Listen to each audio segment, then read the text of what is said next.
And they'll go ground game here with the tailback. And he is met quickly in the backfield. Down he goes, folded like a lawn chair. He'll wind up losing a yard on the play, and that'll make it 3rd and 13.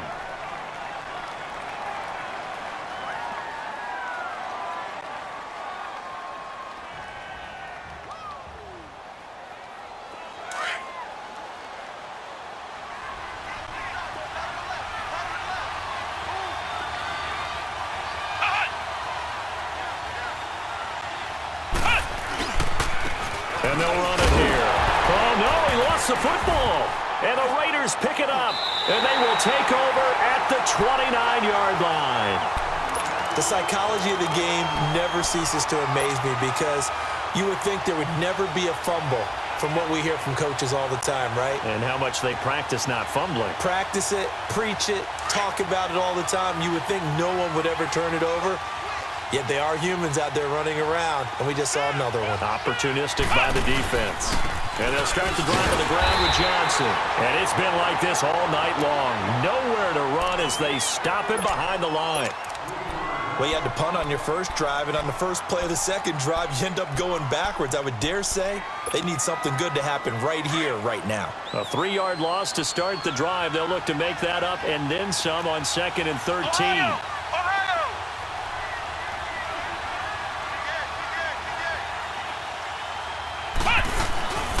They go to Johnson again. And he'll go down right at the 30-yard line. Now a stoppage here. We'll get another timeout as they get the stoppage with just over a minute to go in the game. The Raiders on 3rd down. They're struggling. 0 for 6 thus far. This is 3rd and 9. Let's go. White 90. White 90. Flex round. Flex round.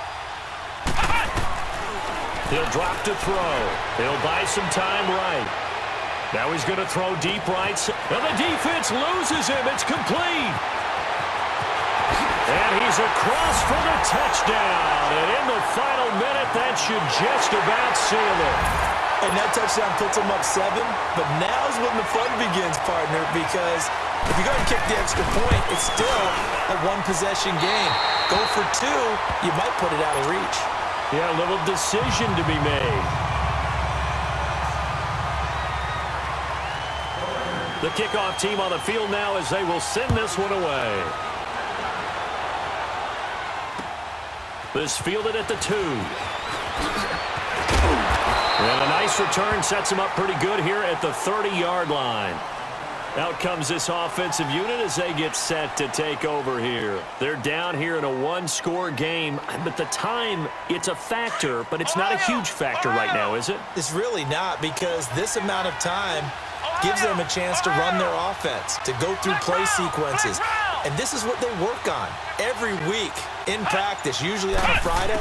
They go over this type of a situation, late game situation. What are we going to do when we have the opportunity? They've called it. Got a man, it's caught inside the 10. And he's going to have this down deep into Oakland territory. And now before this first down play, we're going to get a timeout here, as it'll come with 36 seconds to go in half number 2. A looming decision to make on the conversion, down 7, but first things first, they need to score as they come up on 1st and goal. White 90. White 90.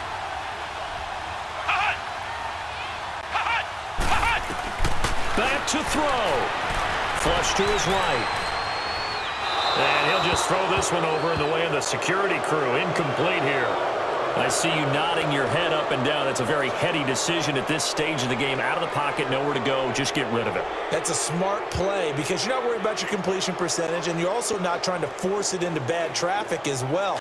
Throw the ball away, live to fight another down. They'll try again here from the 7 on 2nd and goal.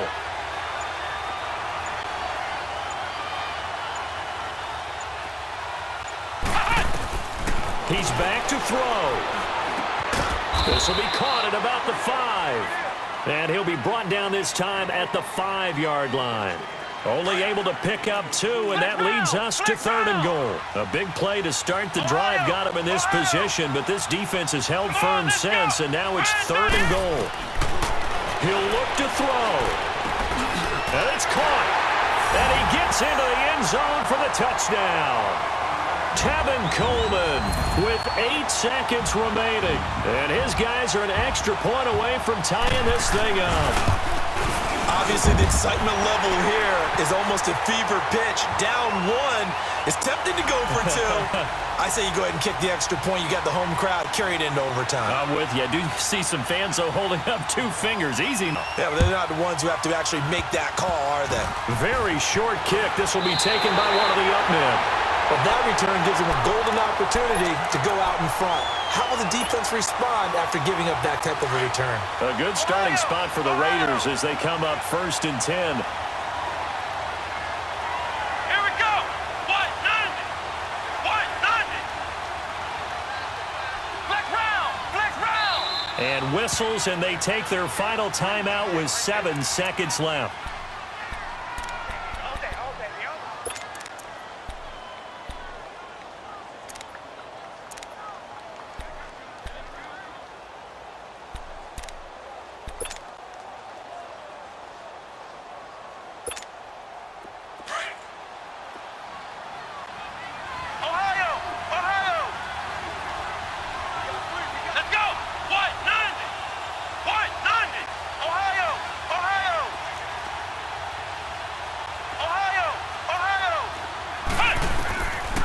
First down, it's McNair. They'll roll him out right.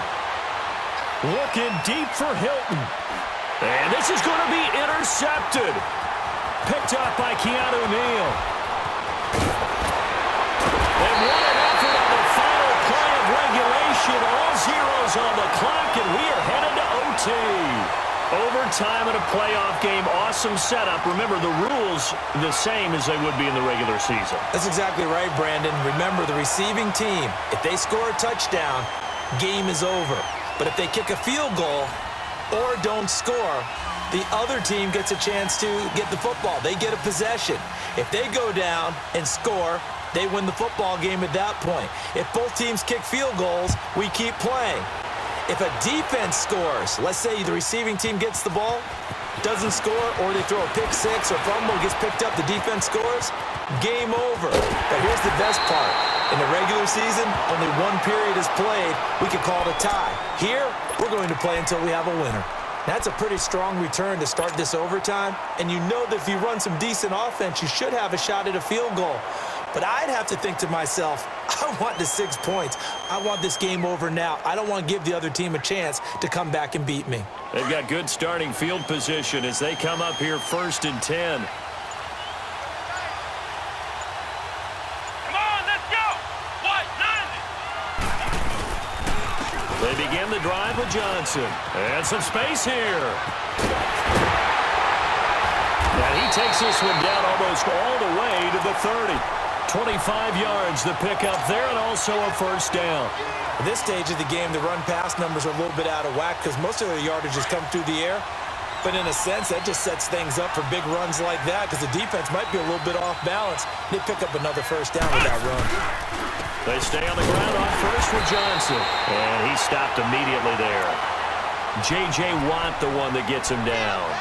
And he got off the end there very quickly to make that play. Yeah, it was almost like the bullet train, wasn't it? I mean, just zoom. Quick, quick, quick. And what a terrific play, holding them to no gain. The stop for no gain brings up 2nd and 10 from the 20. Now a first throw here in overtime. Oh, and it's intercepted. Picked off by Quan Alexander. And he's able to get it back to the 33-yard line. A costly mistake here in OT. And you know what they say, when you throw an interception like that in overtime, you don't usually get a chance to throw a second one. I mean, I'm not sure the analytics on it. Let's ask Marvin, our statistician, to ring that down for us. That's typically how coaches and teams feel about it. If you throw one, you likely cost yourself the game. And he'll work this one up to about the 38. Give him 5 on the carry there, and it'll be 2nd down. Brandon, all things considered, they have to feel pretty good about getting that type of a gain, considering the blitz that they just had against them.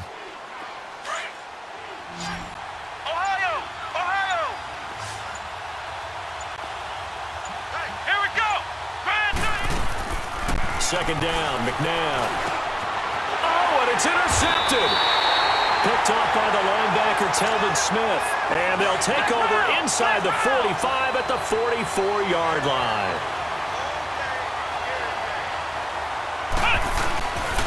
The first down carry here for Johnson. And he is met at the line of scrimmage, and he goes down right there. Call it no gain on the play, and it'll be second down. I don't think any of us were surprised that they decided to start this drive on the ground after the last two drives ended in interceptions. Unfortunately, though, not a lot going on that first play. Yeah, I think the anticipation was felt also by the defense. Now McNabb. Swipe, and he can't get rid of it. He's taken down. J.J. Watt in there to make the sack. He buries him for a loss of 10. The amount of sacks that they've absorbed in this game is absolutely extraordinary. Let's just face it. This offensive line, flat out, cannot handle this pass rush. It's been demonstrated time and time again. Ohio! Let's go! Out of the gun, McNabb. Escaping the pressure right. Now he's going to throw it deep to the other side of the field. And that one incomplete. Had some position but couldn't hold on, and it brings up fourth down. You can tell they were hoping for a flag there offensively. Several on the sideline motioning. Hey, why not a penalty? Why not a penalty? What did you see? Yeah, I think you've got to let them play, and the officials are instructed. If there's contact coming from both sides, no flag. Let them fight it out. And forces fourth down. 35 yards that time on the punt. And out will come the offense as they take over. The fourth down run successful. Now they look to pay it off on first down.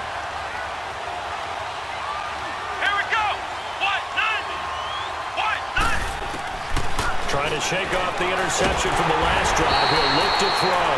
And the Raiders have got him.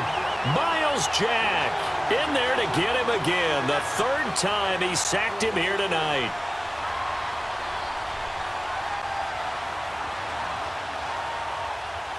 Pass protection has been a problem all night long as they come up facing second and a bundle. From the gun, here's McNabb. Going underneath, it's Coleman. Look at the spin. Balance. That one goes for 24 yards. Backed up deep in their own territory, they were in search of a cushion, and the cushion was found. And you have to think total game, even in overtime. As a head coach, field position still counts in this spot.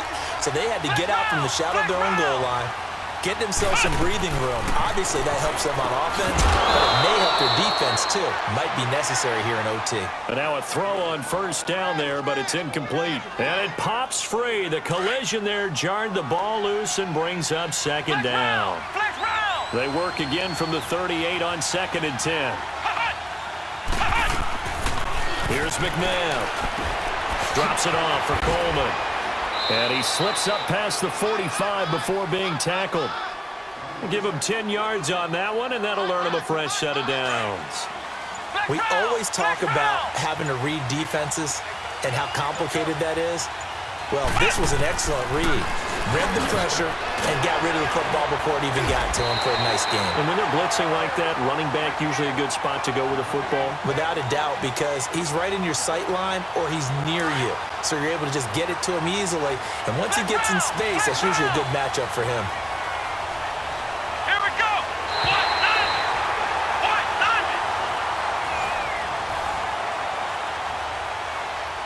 Two first downs have him up to the 41 now for first and 10.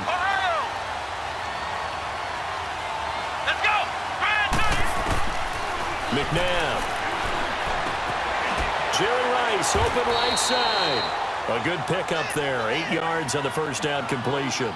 There goes Jerry Rice again, racking up catches and bunches. His 1,549 catches, a whopping 224 more than the next closest guy, the great Tony Gonzalez, a terrific tight end. Facing a 2nd and 2 after that last catch, good for 8 yards. And on the ground they go with a running back. Space to run past the 20. And he's into the end zone. Move over, James. A partner, a great game that we got to see, and making it